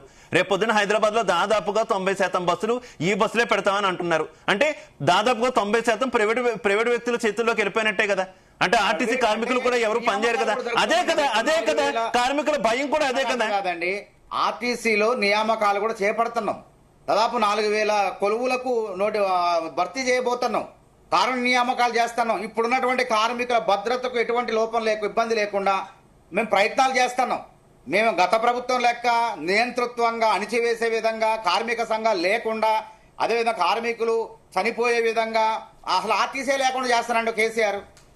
ఆ రోజు గుర్తుందా? మేమందరం మద్దతు తెలిపిన సమ్మెల్లో పాల్గొన్నాం. అసలు ఆర్టీసీ ఆడిది అని అవమానకరంగా హేళనగా మాట్లాడి ఈ రోజు ఇక్కడ కూర్చొని మళ్ళా ఇక్కడ కూర్చొని గోతికాడు నక్కర్ లెక్క దీన్ని ఏదో రకంగా రాజకీయంగా వాడుకుందాం అని చూస్తున్నారు. అయినా మేమేమంటున్నాం, కార్మికులు చేసే అందుకే మేమే ముందే చెప్తున్నాం. ఆయన ఏదో బీజేపీ నాయకుడు మాట్లాడుతాడు, మా మేనిఫెస్టో మాకు గుర్తున్నది, మాకు బాధ్యత ఉన్నది, ఇది స్పందించే ప్రభుత్వం, ఇది గుర్తుపెట్టుకోండి, హక్కులను బంధించే ప్రభుత్వం కాదు, దశల వారీగా అమలు చేస్తారంటున్నాం. తప్పించుకొని లేకుండా అణిచివేస్తాం, బెదిరింపులు పాల్పడతాం, ఆర్టీసీని అమ్మేస్తాం అని అంటలేదు కాంగ్రెస్ ప్రభుత్వం, గుర్తుపెట్టుకోండి. ఇవాళ కూడా దీని గురించి కేబినెట్ లో చర్చ జరుగుతుంది. మేము ఆశిస్తున్నాం మంచి నిర్ణయం, కార్మికులు చేసేటువంటి పోరాటానికి సానుకూలమైన నిర్ణయం వచ్చే విధంగా కేబినెట్ లో నిర్ణయాలు ఉంటాయి, అదేవిధంగా రాష్ట్ర ప్రభుత్వంలో కూడా నిర్ణయాలు ఉంటాయని చెప్పి మేము ఆశిస్తున్నాం. Right, okay. గోవర్ధన్ రెడ్డి గారు ఏం చెప్తారు ఈ బస్సుల వ్యవహారంలో? ఖచ్చితంగా కూడా ఉద్యోగుల్ని ఇంకా రిక్రూట్ చేసుకుంటాము, అలాగే ఎట్టి పరిస్థితుల్లో కూడా ఉద్యోగులకు ఉద్యోగ భద్రత పోకుండా చూస్తామని హామీ ఇస్తా ఉంటున్నారు. సార్ ఇక్కడ ఉద్యోగ భద్రత అనేది కాదు సార్. ఒకటి ఈవీ బస్సుల ప్రవేశం జరుగుతుంది ప్రైవేట్ ద్వారా అంటేనే ఆర్టీసీలో కార్మికులకు భయాందోళనలు మొదలయ్యాయి. రెండవది, హైదరాబాద్ లో ఈ బస్సులో మేము మొదటి నుంచి అడుగుతున్న క్వశ్చన్ ఏంటంటే ఆ కార్పొరేషన్ నడిపితే బాగుంటుంది, ఇప్పుడు కార్మికులకు అన్యాయం జరుగుతుంది, ఇప్పుడు వీటి చాటున మాకు అన్యాయం జరిగి అసలు సమస్యనే లేకుండా పోతాదేమనేది కార్మికులలో మాత్రం భయాందోళన మాత్రం స్టార్ట్ అయింది సార్. రెండో విషయం ఏంటంటే స్పష్టంగా ఈవీ బస్సుల వలన చాలా సమస్యలు, అది ప్రైవేట్ వాళ్ళకి ఇస్తే సమస్యలు చాలా వస్తాయి సార్. ఇవాళ ఒక రోజు కాలేదు సమ్మె, ఒక రోజులోనే యాక్సిడెంట్ స్టార్ట్ అయినాయి. ప్రైవేటు వ్యక్తులతోటి బస్సులు నడిపిస్తే ఏ విధంగా ప్రమాదాలు జరుగుతాయో మనకు అప్పుడే కౌంట్ డౌన్ స్టార్ట్ అయింది సార్. నిన్న కరీంనగర్ లో జరిగిందని వస్తున్నాయి వార్తలు. అలాగనే ఏంటంటే ఆర్టీసీ, నేను చెప్పేది ఒకటి సార్, ఆర్టీసీ ఈవీ బస్సుల మీద కానీ, ఈ వేతన సవరణ మీద కానీ, ఈ ఇంకొక విషయం ఏంటంటే ఈ యూనియన్లకు ఎలక్షన్స్ కానీ, యూనియన్లను అలౌట్ చేయడం కానీ, ఈ అపాయింటెడ్ టేబుల్ కానీ ప్రభుత్వము కొంచెము ఏంటంటే కార్మికులను పిలిచి మాట్లాడి సయోధ్య కుదిరిస్తేనే బాగుంటుంది. అలాగే మీరు ఇప్పటిదాకా అడుగుతున్న క్వశ్చన్ కూడా రేపు ఇవాళ క్యాబినెట్ మీటింగ్ ఉంది అంటున్నారు. ముఖ్యంగా ఆర్టీసీ కార్మికులకు అన్యాయం జరగకుండా న్యాయం జరగడానికి మీరు అందరూ సహకరించాలని కూడా కోరుకుంటున్నా. ఈ ఈవీ బస్సుల గురించి మళ్ళొకసారి ఆలోచన చేయండి. కేంద్ర ప్రభుత్వము పెట్టిన షరతులతోటే మేమేం చేయలేకపోతున్నాము అంటే స్టేట్ గవర్నమెంట్ ఉంది కదా సార్, స్టేట్ గవర్నమెంట్ వారి మీడియేషన్ ద్వారా ఆర్టీసీ సంస్థకి ఇప్పిస్తే ఇవాళ సంస్థ బాగుపడుతుంది. కార్మికులు హైదరాబాద్ లో ఉన్న కుటుంబాలు హైదరాబాద్ లోనే చాలా బాగా పనిచేస్తారు, మంచిగా పనిచేస్తున్నారు కార్మికులు, అందరికీ తెలుసు. ప్రభుత్వం కూడా ఒప్పుకుంది. చాలా కార్పొరేషన్ లో కార్మికులు పనిచేసేపట్టుకుని ఇది ఇప్పుడు మహాలక్ష్మి సక్సెస్ అయిందని వాళ్ళే స్వయంగా ఒప్పుకుంటున్నారు. వీళ్ళు డిస్ట్రిక్ట్లకు పోతే ఫ్యామిలీని హైదరాబాద్ లో పెట్టుకొని ఎక్కడో పోయి మళ్ళీ ఇప్పుడు ఒక్కొక్కరికి 2 ఏళ్ళు 3 ఏళ్ళు ఏడాది సర్వీస్ ఉన్న వాళ్ళు ఉన్నారు. వీళ్ళంతా ఈ ఈవీ బస్సుల వల్ల చాలా నష్టపోతారు సార్. దీని మీద ప్రభుత్వం మళ్ళీ ఒకసారి పునరాలోచన చేయాలని చెప్పి నేను అందరి కార్మికుల తరఫున కోరుకుంటున్నాను సార్. Right okay. రామ్మూర్తి గారు అంతిమంగా గతంలో అసలు ఒక్క నోటి మాటతోనే, ఒక పేపర్ మీద కనీసం ఒక జీవో లేదు, ఏమీ లేదు, ఒక్క నోటి మాటతోనే కార్మిక సంఘాలన్నింటినీ రద్దు చేసినటువంటి చరిత్ర మీ ప్రభుత్వానిది. దీన్ని సమర్థించుకుంటారా? ఇప్పుడేమో న్యాయమైనటువంటి డిమాండ్లు అంటున్నారు, ఇప్పటికీ ఆ డిమాండ్ కట్టుబడి ఉన్నారా? నోటి మాట చెప్పాడా లేకపోతే ఏం చెప్పాడు? వీళ్ళే రెచ్చగొట్టారు. ఈ కాంగ్రెస్ ప్రభుత్వం, ఇప్పుడు ప్రభుత్వంలో ఉన్న పెద్దలే కార్మికులని ఎంత అన్యాయంగా రెచ్చగొట్టి బీఆర్ఎస్ పార్టీ మీద అందరికి చూశారు. కానీ కేసీఆర్ గారు వాళ్ళు చేసిన పోరాటాన్ని కడుపులో పెట్టుకొని వాళ్ళకి ఎక్కడా కూడా ఎలాంటి అన్యాయం జరగకుండా చేశారు. మరి మీరే ఉన్నారు కదా ఇప్పుడు ప్రభుత్వంలో, కార్మిక సంఘాన్ని పునరుద్ధరించండి, వాళ్ళు అడుగుతున్న డిమాండ్లని నెరవేర్చండి. ఎవడన్నా వద్దంటుందా? మిమ్మల్ని ఎవరైనా ఆపుతున్నారా? అరే ఇప్పటి వరకు 2.5 సంవత్సరాలు అయింది, ఒక్క డిమాండ్ కూడా నెరవేర్చకుండా ఒక చాడిస్ట్ ముఖ్యమంత్రి లాగా వాళ్ళ యొక్క బాధల్ని కష్టాలని చూస్తేనే మాకు బాగుంటాయని చెప్పుకుంటా పోతూ అప్పులైతే చేస్తున్నారు.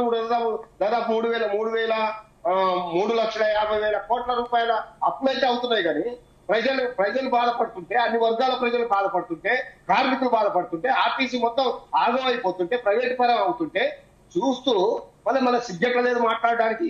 మనోడు మాట్లాడుతున్నాడు.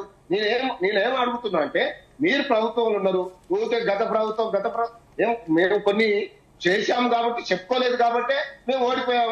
మమ్మల్ని ఓడించే దాంట్లో మీరు ప్రజల మీద లేదా కార్మికుల మీద ఉద్యోగుల మీద ఎట్లా విషం కక్కారో, వాళ్ళకి ఎట్లా విష బీజాలు నాటారో ప్రజలకు తెలిసింది. ఇప్పుడు బాధపడుతున్నారు అందరూ. కాబట్టి ఈ ప్రభుత్వం కూడా ఒడ్డెక్కేదాకా ఓడమల్లాయా, ఒడ్డెక్కేదాకా గోడమల్లాయా అన్నట్టు ఇప్పుడు ఒక్కరు కూడా పట్టించుకోవడం లేదు. కార్మికులు పోతుంది, ఈవీ బస్సులు వస్తుంది. ఇప్పుడు ఈవీ బస్సులలో కండక్టర్లు లేరు, డ్రైవరే మొత్తం టికెట్లు తీసుకుంటున్నారు, కొడుతున్నారు. తర్వాత అక్కడ నుంచి మొదలు పెడితే నాన్ స్టాప్ బస్సులు మొదలయ్యాయి. ఇక్కడే మొత్తం అన్ని టికెట్లు ఇక్కడనే కొట్టుకొని మళ్ళా తీసుకెళ్తున్నాడు. ఒక డ్రైవరే ఉంటున్నాడు, అది కూడా ప్రైవేటు పరం చేస్తున్నారు. కాబట్టి మొత్తం వీళ్ళు ఈ యొక్క సంస్థని నిర్వీర్యం చేసి మొత్తం ప్రైవేట్ పరం చేయాలనే ఒక తలంపుతోటి ఈ గవర్నమెంట్ పనిచేస్తుంది. దీన్ని బీఆర్ఎస్ పార్టీ తీవ్రంగా ఖండిస్తుంది. వాళ్ళకి ఏదైతే వేతనాలు కానీ వాళ్ళు అడుగుతున్న ప్రతి డిమాండ్, బీఆర్ఎస్ పార్టీ ఉన్నప్పుడు ఎన్ని చేయాలో అన్ని చేశారు. మళ్ళీ వచ్చినప్పుడు ఖచ్చితంగా మళ్ళీ వస్తుంది, 3వసారి గవర్నమెంట్ వస్తుంది అనుకున్నాం. వెంటనే కార్మికులకు వాళ్ళు ఏదైతే కోరుకున్నారో అన్ని నెరవేర్చడం అనుకున్నాం. దురదృష్టవశాత్తు వీళ్ళు చేసే విషయాల వల్ల వాళ్ళు తప్పుడు నిర్ణయాలు తీసుకొని ఇప్పుడు బాధపడుతున్నారు. మేము ఏమంటున్నాం, మీరు ఇచ్చిన హామీలు, మీరే మేనిఫెస్టోలో పెట్టిన హామీలు ఎందుకు నెరవేర్చడం లేదు? ఎందుకు రివ్యూ చేయడం లేదు? ఎందుకు కార్మికుల పక్షాన నిలబడడం లేదు? లేదా మీరే అంటున్నారు కదా కేసీఆర్ గారు సంఘాలు రద్దు చేసి, మీరు చేయండి, మీరు పునరుద్ధరించండి. వెంటనే వాళ్ళకు కావాల్సిన దాదాపు 2,500 కోట్ల రూపాయల బకాయిలు ఉన్నాయి, వాళ్ళకి ఇవ్వండి. 400 కోట్ల రూపాయలు ప్రతి నెల ఇవ్వాల్సిందిగా ఉన్నది. మీరు అంటున్నారు కదా మహాలక్ష్మి చాలా గొప్ప పేరు తెచ్చిపెట్టిందని. పేరు తెచ్చిపెట్టిన మన ముఖ్యమంత్రి ఏమైనా పోయి బస్సు డ్రైవింగ్ చేస్తున్నా? హోంమంత్రి చేస్తున్నాడా? హోంమంత్రి అయినే, ముఖ్యమంత్రి అయినే, అన్ని అయినే కదా. డిప్యూటీ సీఎం పోతుండా? లేదా పొన్నం ప్రభాకర్ గారు పోయి ఏమైనా టికెట్లు కొడుతుండా? వాళ్ళే కదా చేసేది. మా పేరు వచ్చిందంటే వాళ్ళు చేసే మంచి పనులే కదా. దానికి మీరు అప్రిసియేషన్ చేయాల్సింది పోయి, వాళ్ళకు మంచి సౌకర్యాలు కల్పించాల్సింది పోయి వాళ్ళని ఇంకా ఇబ్బందులు పెట్టే పరిస్థితి. Right, okay. నాగార్జున గారు గతంలో యూపీఏ గవర్నమెంట్ ఉన్నప్పుడు జేఎన్ఎన్ యూఆర్ఎం కింద ప్రధాన పట్టణాలన్నింటికీ కూడా సిటీ బస్సుల్ని ఇచ్చేటటువంటి సిచ్యువేషన్ ఉండేది. దాన్ని బట్టి ప్రభుత్వాలు ఆ బస్సులు ఇవ్వడం వల్ల ఓకే. రామోద్ గారు వస్తా, రామోద్ గారు మరి మీ దగ్గరికి వస్తా, ఉద్యోగులు ఇప్పుడు మళ్ళీ పోరాటానికి సిద్ధమయ్యారు. రామోద్ గారు వస్తా మళ్ళీ మీ దగ్గరికి వస్తా. ఒక్కటే నెరవేర్చాలి కదా. ఇప్పటికైనా ఒక ప్రత్యేక ఊకే మాట్లాడతాం, చేస్తాం, చూస్తాం, ఈ మాటలు అయిపోయినాయి అబ్బా. 2.5 సంవత్సరాలు అయిపోయింది. ఎంఎన్ రాయ్ గారు, మీరు ఇంకా చూద్దాము, చేద్దాము, మాట్లాడటం అంటే ఇక్కడ వినడానికి ఎవరు లేరు. వాళ్ళు బాధల్లో ఉన్నారు. వాళ్ళకి ఏం చేస్తారో స్పష్టమైన హామీతో. ఓకే రామోద్ గారు, రైట్, ఓకే. నాగార్జున గారు, గతంలో యూపీఏ గవర్నమెంట్ జేఎన్ఎన్యూఆర్ఎం కింద ప్రధాన పట్టణాలన్నింటికి బస్సులు ఇచ్చినటువంటి పరిస్థితి. ఇప్పుడు ఈ బస్సులు కూడా, అంటే ఈవీ బస్సులు ఖచ్చితంగా ఉండాలి, పర్యావరణానికి అనుకూలంగా ప్రతి నగరం ఉండాలి, మారాలి, కాజ్ మంచిదే. కానీ వాటిని ప్రైవేట్ వ్యక్తులకు రాయితీలు ఇవ్వడం, వాళ్ళ ద్వారా ఈ బస్సులు నడిపించడం ఎంతవరకు కరెక్ట్ అనేది క్వశ్చన్. ఎందుకు ఆ బస్సులు ఏదో నేరుగా ఇచ్చే బస్సులు ఏదో గతంలో జేఎన్ఎన్యూఆర్ఎం బస్సులు ఇచ్చినట్టే ఈ ఈవీ బస్సులు కూడా ఆయా రాష్ట్ర ప్రభుత్వాలకి లేదంటే ఆయా రాష్ట్ర ప్రభుత్వాల పరిధిలో ఉన్నటువంటి ఆర్టీసీలకి ఇస్తే ఖచ్చితంగా కూడా ప్రజలకు లబ్ధి కలుగుతుంది కదా. ప్రైవేట్ వ్యక్తులకు ఎందుకు ఇవ్వడం అనేది ప్రశ్న. ప్రజల ప్రాణాలతోటి చెలగాటం. మా కాంగ్రెస్ పార్టీ సోదరులు కూడా అదే క్వశ్చన్ అడిగారు. నేను ఇప్పుడు దానికి డీటెయిల్గా మీకు ఎక్స్ప్లెయిన్ చేస్తాను సార్. ఫస్ట్ ఈవీ బస్సులు ఎందుకు ఇంట్రడ్యూస్ చేశారు? ఈవీ బస్సులు ఇంట్రడ్యూస్ చేయడానికి మెయిన్ రీజన్ ఏంటంటే పొల్యూషన్ కంట్రోల్ ఉండటానికి కానీ, గ్రీన్గా ఉండటానికి కానీ, దానికోసం ఈవీ బస్సులు ఇంట్రడ్యూస్ చేశారు. ఈవీ బస్సు ఇంట్రడ్యూస్ చేస్తారు సెంట్రల్ గవర్నమెంట్ ఒక ప్రణాళిక తీసుకొచ్చినప్పుడు దాంట్లో కొన్ని టర్మ్స్ అండ్ కండిషన్ పెడతా తీసుకొచ్చింది. డెఫినెట్గా క్వశ్చన్ చేసేవాళ్ళు అక్కడ ఉండే వాళ్ళు. రాహుల్ గాంధీ గారు మరి ఏం చేస్తున్నారు, అప్పుడే క్వశ్చన్ చేస్తుంది. సార్ రాహుల్ గాంధీ గారు క్వశ్చన్ చేయాలి, ఒక ప్లానింగ్ తీసుకొచ్చి ఇంప్లిమెంట్ చేశారు, దానికి ఇంత సబ్సిడీ ఇస్తున్నా అని చెప్పి సెంట్రల్ గవర్నమెంట్ ఒక ఇదేసి చెప్పింది. ఇప్పుడు నేను సూటిగా ప్రశ్న అడుగుతున్నా సార్. ఇదే పాలసీ కింద ప్రైవేట్ సంస్థలు బస్సులు తీసుకుంటున్నాయి. ఎగ్జాంపుల్, ఇప్పుడు తెలంగాణలో ఏదైతే ఈవీ బస్సులు ఉన్నాయో ఈవీ బస్సులు డెఫినెట్గా ఆ స్కీమ్ కింద కొంటున్నారు. ఆ స్కీమ్ కింద కొన్ని గవర్నమెంట్ కింద పెడుతున్నారంటే ఆ సంస్థలు లాభం వస్తున్నాయని కొంటున్నారా, లేదంటే లాభం లేకుండా లాస్ వస్తుందని చెప్పి కొన్ని గవర్నమెంట్ కింద పెడుతున్నారు? ఒకసారి మనం చెక్ చేసుకోవాలి. లాభం వస్తుంది కాబట్టి సెంట్రల్ గవర్నమెంట్ స్కీమ్ కింద బస్సులు కొని ఆ బస్సులు ఏం చేస్తున్నారు, స్టేట్ గవర్నమెంట్ అండర్టేకింగ్ లో నడుపుతున్నారు. సరే, దీనికి కొంచెం పక్కన పెడదాం. ఇందాక సోదరులు ఏమన్నారు, డ్రైవర్ల గురించి మాట్లాడారు. జనరల్ గా గవర్నమెంట్ ఎలా బస్సులు రన్ చేస్తుంది అంటే 2 రకాల బస్సులు గవర్నమెంట్ టేక్ ఓవర్ చేస్తుంది. ఒకటి ప్రభుత్వం అంటే ఆర్టీసీ కింద ఉండే బస్సులు, రెండోది హైర్ చేసుకునే బస్సులు ఉంటాయి. ఆర్టీసీ కింద ఉన్న బస్సులు ఆర్టీసీ డ్రైవర్లే నడుపుతారు. హైర్ చేసుకున్న బస్సులు కూడా 2 రకాలు ఉంటాయి సార్. కొన్ని బస్సులు ఏమో ఆర్టీసీ డ్రైవర్లు మాత్రం, ఈవెన్ దో ప్రైవేట్ బస్సులు అయినా సరే ఆర్టీసీ డ్రైవర్లే రన్ చేస్తారు. సమ్ కేసెస్ లో అంటే ఈ ఈవీ బస్ కేసులు ఏతున్నాయో ఈ ఈవీ బస్ కేసులు లాంటి కేసుల్లో ఈవెన్ దో ప్రైవేట్ వెహికల్స్ అయినా ఆ డ్రైవర్ల మటుకు ఆ ప్రైవేట్ సంస్థలు మాత్రమే రన్ చేస్తాయి. ఒక డ్రైవర్ని కానీ ఒక ఆర్టీసీలో ఒక కార్మికుని కానీ మనం తీసుకునేటప్పుడు ఎన్ని టెస్టులు చేస్తారు, బ్యాక్ ఎండ్ వెరిఫికేషన్ అన్ని చేసి వాళ్ళకి ట్రైనింగ్ ఇచ్చి గుడ్ ఆర్ బ్యాడ్ మొత్తం చెక్ చేసి ఆ మొత్తం వాళ్ళని బస్సు ఇచ్చి ముందుకు పంపిస్తారు. కానీ ఈ ప్రైవేట్ బస్సులు ఎవరైతే ఉన్నారో వాళ్ళు డ్రైవర్లు తీసుకునేటప్పుడు వాళ్ళ డ్రైవింగ్ స్కిల్స్ ఉందా లేవు, వాళ్ళు కరెక్ట్ గా ప్లానింగ్ ఉందా లేదని చెప్పి కనీసం గవర్నమెంట్ ప్రాపర్ యాక్షన్ తీసుకోవడం వల్ల ఈ రోజు చాలా యాక్సిడెంట్ జరుగుతుంది. ఆ యాక్సిడెంట్ మళ్ళీ ఆర్టీసీ కార్మికుల మీద ఆ భారం పడుతుంది సార్. సరే, ఇది పక్కన పెడతాం, అది సోదరులు చెక్ చేసుకోవాలి. ఎందుకంటే మీరు చేసే మిస్టేక్ ఇది ఒక మిస్టేక్ కాబట్టి. సరే, మనం ఇందాక వద్దాం. రైట్, ఇప్పుడు సెంట్రల్ గవర్నమెంట్ వెళ్ళి వీళ్ళు భారం వేస్తున్నారు. ఏం భారం వేస్తున్నారు? ఆ యొక్క సబ్సిడీ ఏందో గవర్నమెంట్కి ఇవ్వచ్చు కదా అంటున్నారు. సరే, ఇప్పుడు ఆ సబ్సిడీ ప్రైవేట్ వెహికల్స్కి మేము ఇస్తున్నాం అనుకో, ప్రైవేట్ వ్యక్తులకు మేము ఇస్తున్నాం అనుకో, మీరేం చేయాలి? కార్మిక సోదరులు మన తెలంగాణ వాళ్ళే కదా, మీరు ఒక పని చేయండి, మీరంతా ఒక కార్పొరేషన్గా ఫామ్ కాండి. మీరు ఒక కార్పొరేషన్గా ఫామ్ అయ్యి మీరు కొంత డబ్బు మీరు ఇన్వెస్ట్మెంట్ చేయండి, మేము కొంత డబ్బు స్టేట్ గవర్నమెంట్ నుంచి కొంత డబ్బు మీకు కాంట్రిబ్యూట్ చేస్తాం మీ యొక్క బెనిఫిట్స్ కోసం. ఈ డబ్బు మొత్తం కలిపి సెంట్రల్ గవర్నమెంట్ స్కీమ్ కింద మీకు ఆ బెనిఫిట్ వచ్చింది. మీరు ఆ బస్సులు కొనుక్కొని మీరేతో కొన్న బస్సులు ఆర్టీసీకి రెంట్కి ఇవ్వండి. రెంట్కి ఇచ్చి మన ఆర్టీసీ దాంట్లో తిప్పుకోవడం వల్ల రెంట్ లింక్ ఏదైతే వస్తుందో అది మీ యొక్క కార్పొరేషన్కి మేము బదిలీ చేస్తాం. దానివల్ల మీకు డబ్బులు వస్తాయి, అలాగే మన బస్సులు మనమే నడుపుకున్నట్టయితే చెప్పి అలాంటి స్కీమ్ మీరు తీసుకురావచ్చు కదా. మరి ఎందుకు మీరు స్కీమ్ తీసుకుట్లా? అలాంటి స్కీములు తీసుకురాబోను. ప్రతిసారి సెంట్రల్ గవర్నమెంట్ మాకు డబ్బులు ఎందుకు ఇవ్వట్లా? మీకు గవర్నమెంట్ నడపడం రాకపోతే మీరు దిగండి. ఎందుకంటే మీకు సోదరులు మర్చిపోయారు అనుకుంటా, మీరు గుర్తించి పెట్టుకోవాలి. ఏంటంటే ఫినాన్స్ కమిషన్ డిసైడ్ చేసింది ఏ రాష్ట్రానికి ఎంత డబ్బులు ఇవ్వాలి. ఆ డబ్బులు ఇచ్చినప్పుడు ఏ ఒక్క ప్రణాళిక కానీ ఏ ఒక్క అంశాలు కానీ మనం ఈవీ బస్సుల విషయంలో మీరు ఇచ్చినటువంటి సలహా బానే ఉంది, కానీ సమాధానం ప్రాపర్ గా లేదు. ఎందుకు ప్రైవేట్ వ్యక్తులకు రాయితీలతో కొన్నటువంటి బస్సులు ఇవ్వడం, ఎందుకు రాష్ట్ర ప్రభుత్వాలకు ఇవ్వకూడదు? సో మేజర్ ఈ రోజు ట్రాన్స్పోర్ట్ సెక్టర్ మొత్తం ఎవరి చేతిలో ఉందంటే ప్రైవేట్ చేతిలో ఉంది. ఆ ప్రైవేట్ చేతిలో నెంబర్ ఆఫ్ ఇయర్స్ వాళ్ళు అయ్యే రన్ చేస్తున్నారు. ఇవి కరెక్ట్ కాదు. వాళ్ళకి అట్లీస్ట్ ఒక అడుగు ముందుకేసి మీరు మార్చండి సబ్సిడీ జరిగింది. కంట్రోల్ చేయాల్సిన బాధ్యత ఉంది రాష్ట్ర ప్రభుత్వానికి, కేంద్ర ప్రభుత్వానికి కదా. తప్పకుండా ఎందుకు ప్రోత్సహిస్తున్నారు? రాష్ట్ర ప్రభుత్వాన్ని as well as కేంద్ర ప్రభుత్వాన్ని కదా. ప్రాణాలతో ఆడుకుంటున్నారు. మేము అందుకే ప్రాణాలతో ఆడుకుంటున్నారు. దానికి సమాధానం చెప్పండి. ఏ ప్రాణంతో సార్? ఇప్పుడు మీరు ఇచ్చే బస్సులల్లా ప్రైవేటు వాళ్ళే డ్రైవర్లు చేయడం వల్ల, ప్రైవేట్ వాళ్ళు ఉండడం వల్ల దానికే కదా ఇప్పుడు యాక్సిడెంట్లు అవుతున్నది. అదే గవర్నమెంట్ వాడు ఆర్టీసీ డ్రైవర్ ఉంటే వాళ్ళకి ఒక అన్ని రకాల ప్రావీణ్యాలు ఉంటాయి. కానీ మీరు చెప్పే దాంట్లోనే లొసుకులు ఉన్నాయి, మీరు పెట్టే పథకాల్లోనే లొసుకులు ఉన్నాయి. ప్రైవేట్ వాటిని సార్ మీరు డ్రైవింగ్ చేస్తున్నారు కదా సార్, మీకు ప్రైవేట్ డ్రైవర్ ఉన్నాడా, గవర్నమెంట్ డ్రైవర్ ఉన్నాడు మీకు? ఆ ఎలక్ట్రికల్ చెప్పండి. హైదరాబాద్ నగరంలో ఎక్కువ ఉన్నాయి, నల్గొండలో ఉన్నాయి. ఆ బస్సుల్లో ఎక్కడో ఒక చోట చిన్న అరకూర ప్రమాదాలు తప్ప అసలు ప్రమాదాలే లేవు. ఆర్టీసీ ప్రమాణాల ప్రకారమే ఆ డ్రైవర్ నడుపుతారు. హైదరాబాద్ లో జరిగే యాక్సిడెంట్ లో సగం యాక్సిడెంట్ ఆ బస్సు ప్రమాదాలు ఏది ఎక్కువ శాతం రివ్యూ తెప్పించుకోండి, ట్రావెల్స్ లో అవుతున్నాయి. మీరు రివ్యూ తెప్పించుకోండి ఒకసారి. ఇంకపోతే వీళ్ళు చెప్తున్నారు సార్ చెప్పి ఏదో మీరు రాజకీయ లబ్ధి కోసం మాట చెప్పాలి. బస్సులు అవుతున్నాయి. నిజంగానే పర్యావరణాన్ని రక్షించేది అయితే నిజంగానే ఆర్టీసీ ప్రభుత్వం, రాష్ట్ర ప్రభుత్వం వచ్చిన తొలినాళ్లలో మనమే ఈ ఎలక్ట్రిక్ బస్సులు మనం తీసుకుందాం, మరి వేరే వ్యక్తులకి ఎందుకని చెప్పి ఆలోచన చేస్తే దానికి ఒప్పుకోలే కేంద్ర ప్రభుత్వం. నిజంగానే మా ప్రభుత్వం కేంద్రంలో ఉన్నట్లయితే అసలు ఈ సమస్యలే ఉత్పన్నం కాకపోయేది, మాకు ఆర్థిక పరంగా సహకారం ఉండేది. అక్కడ బీజేపీ ప్రభుత్వమే వాళ్ళకి మేము నచ్చదాయ, మేము ఎట్లా ఉండకూడదు, బద్నాం చేయాలి మమ్మల్ని. కాబట్టి ఏం చేయాలి, రకరకాల ఉద్యమాలు తీసుకురావాలి, మళ్ళీ వీళ్ళే మాట్లాడాలి. అదే చెప్పబోతున్నా సార్, మీరు ఎంత అవమానిస్తారంటే ఒకరిని. కాంగ్రెస్ పార్టీ ఒకసారి వినాలి, కాంగ్రెస్ పార్టీ ఒక్కసారి వినాలి, కాంగ్రెస్ పార్టీ ఒక్కసారి వినాలి సార్. ఒక్కసారి ఈ చిన్న చూపే వద్దు, ఈ చిన్న చూపే వద్దు సార్. మీరు 20,000 కోట్లు ఇస్తారు, కాంగ్రెస్ పార్టీ ఒకసారి వినాలి. డిపిఆర్ ఇచ్చిన ₹1 నిధులు ఇవ్వరు. కాంగ్రెస్ పార్టీ ఒక్కసారి వినాలి. పరిపాలించుకుంటుంటే ఇలా రాష్ట్రంలో కార్పొరేషన్ ఆర్టీసీ కార్పొరేషన్ కాపాడుకునేందుకు గతంలో కేంద్రంలో మీరు అధికారంలో ఉన్నారు. దేశంలో అత్యధిక కాలం పరిపాలించినటువంటి పార్టీ మీది. విపక్ష పార్టీలు అధికారంలో ఉన్నటువంటి రాష్ట్రాలకు మీరు ఇలాగే ధారాళంగా నిధులు ఇచ్చేసారా?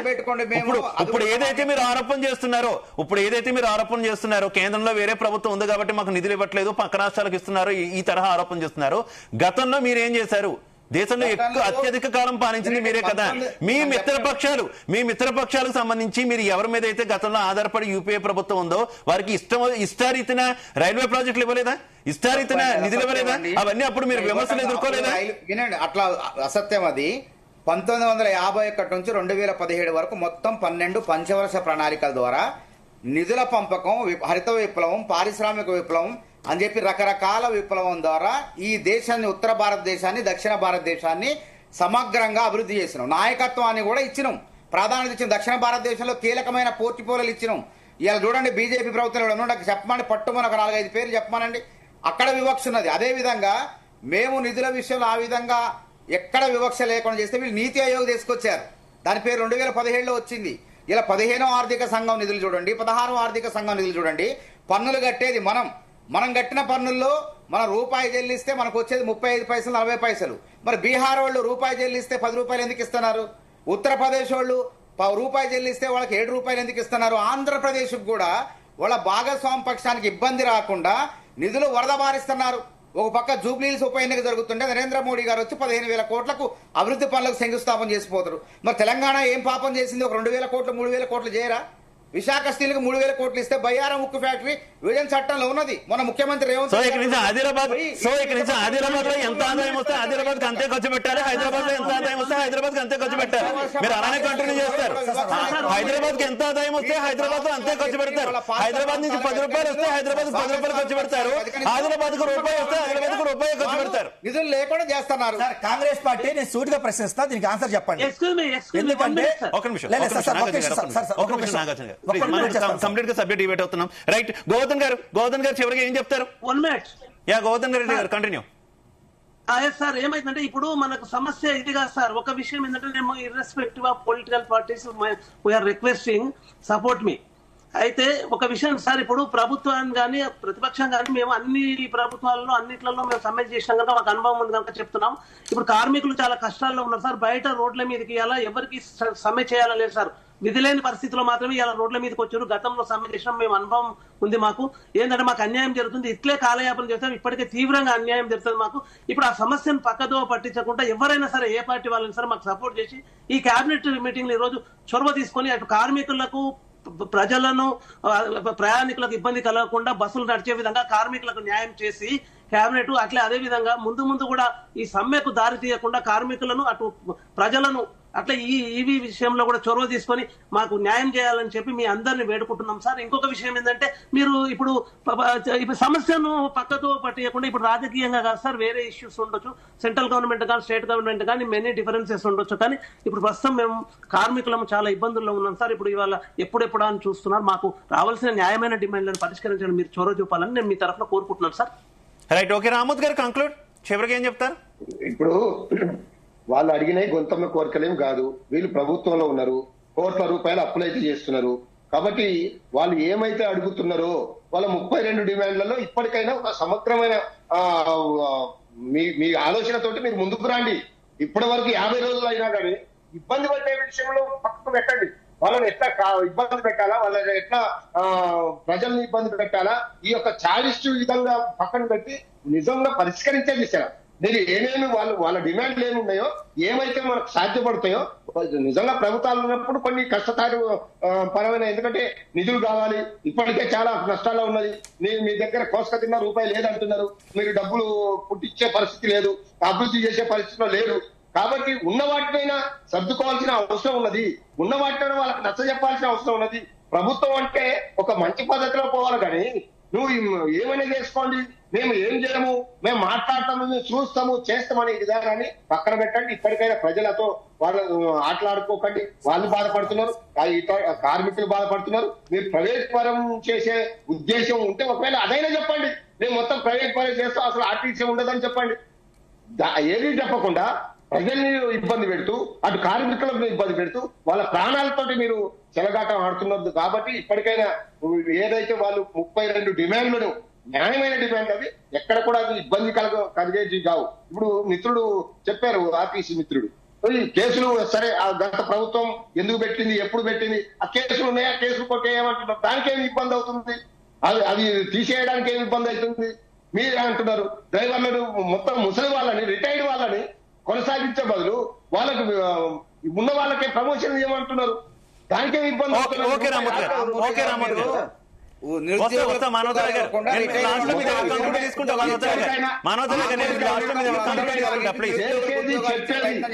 ప్రజాప్రభుత్వం అంటున్నారు.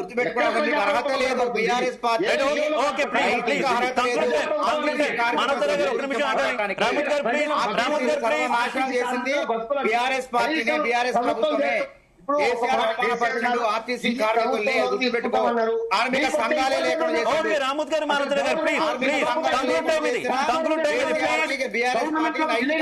ఆర్టీసీ గురించి మాట్లాడే ప్లీజ్ రామోద్ గారు ఆగాలి, ప్లీజ్ రామోద్ గారు ఆగాలి. యా, నాగార్జున గారు కంక్లూడ్. సార్, ఇప్పుడు ఫైనల్ ఏం చెప్తున్నాం అంటే, మామూలుగా వీళ్ళు ఏదైతే కోరికలు కార్మిక సోదరులు కూడా 32 కోరికలు 29 నెరవేర్చారన్నారు, 3 పెండింగ్ ఉండి ఆ 3 ఏముంది సార్, కార్మిక సోదరులు ఎలక్షన్ పెట్టడం, దాన్ని ఏముంది మీది ప్రశ్నించే గవర్నమెంట్ కాబట్టి ఇబ్బంది కాబట్టి మీరు మరి 2.5 సంవత్సరాలు అయితే ఇంతవరకు ఎందుకు గుర్తించి ఎలక్షన్ పెట్టాలి, దానికి ₹1 ఖర్చు లేదు కదా, ఎలక్షన్ పెడితే బాగుండని కోరుకుంటున్నాను. దాంతోపాటు ఈవీ బస్సు వాళ్ళు ఏదైతే అడిగాడో దాన్ని సొల్యూషన్ చెప్పాను, ఎలా చేస్తే బాగుండని సొల్యూషన్ చెప్పాను. మరి మీకు పెద్ద మనసు ఉంటే కార్మిక సోదరులు సంక్షేమం కానీ తెలంగాణ సంక్షేమం మీరు కోరుకుంటే అది తీసుకెళ్ళండి. ఆర్టీసీ ప్రభుత్వం విలీనం చేయడం ఏదవుతుందో అది ఒకసారి థింక్ చేసి దాని మీద డెసిషన్ తీసుకోవాలి కోరుకుంటున్నా సార్. ఇంకపోతే మనం గుర్తుంచుకోలేదంటే వీళ్ళు మెట్రో గురించి మాట్లాడతారు. మెట్రో గురించి ఏం మాట్లాడతారంటే, మెట్రో ప్రైవేట్ సైట్లో ఉంది కాబట్టి, అది లాసుల్లో ఉంది కాబట్టి మనం తీసుకొని లాభాల్లో పరిగెత్తియాలి అంటున్నాడు. ఆల్రెడీ కార్మికులకు ఏదైతే టీఎస్ఆర్టీసీ ఉందో అది కూడా ప్రైవేట్ చేతిలో ఉంది సార్. మరి లాసులు ఎందుకు ఉందో అది కూడా మీరు చెక్ చేసుకోవాలి. ఇంకపోతే మీరు మెట్రో ఎందుకు తీసుకున్నారని నేను చెప్పనా, మెట్రో తీసుకోవడానికి ప్రధాన రీజన్ ఏంటంటే మీ యొక్క అధినాయకుడు ఎవరైతే రేవంత్ రెడ్డి గారు ఉన్నారో, రేవంత్ రెడ్డి గారు ఫ్యూచర్ సిటీ కోసం ఆడదాకా మెట్రో వేయమంటే అక్కడ మెట్రో అథారిటీ ఎవరైతే ఉన్నారో ప్రైవేట్ వాళ్ళు, సార్ ఇక్కడ దాకా వేస్తే మాకు లాభాలు రావు సార్, నష్టాలు వస్తాయి సార్, మేము ఇంకా మా యొక్క కంపెనీ మూసేసుకొని మేము ఇంటికి పోవాల్సి వస్తుంది సార్ అంటే, మీ ఫ్యూచర్ సిటీలో ఏదైతే మీరు ల్యాండ్లు కొన్నారో, మీరు ఏదైతే మీ మానసపుత్రులు చెప్పుకున్నారో అక్కడ దాకా మెట్రో వేయడానికి కష్టమవుతుంది కాబట్టి అలాగని సార్ అక్కడ దాకా వేసి మీ భూములు రేట్లు పెంచుకోవడానికి మీ నాయకుడు తీసుకెళ్లి ప్రభుత్వం రిలైజ్ చేస్తున్నారు సార్. కార్మిక సోదరులు మీ మంత్రులు తీసుకున్న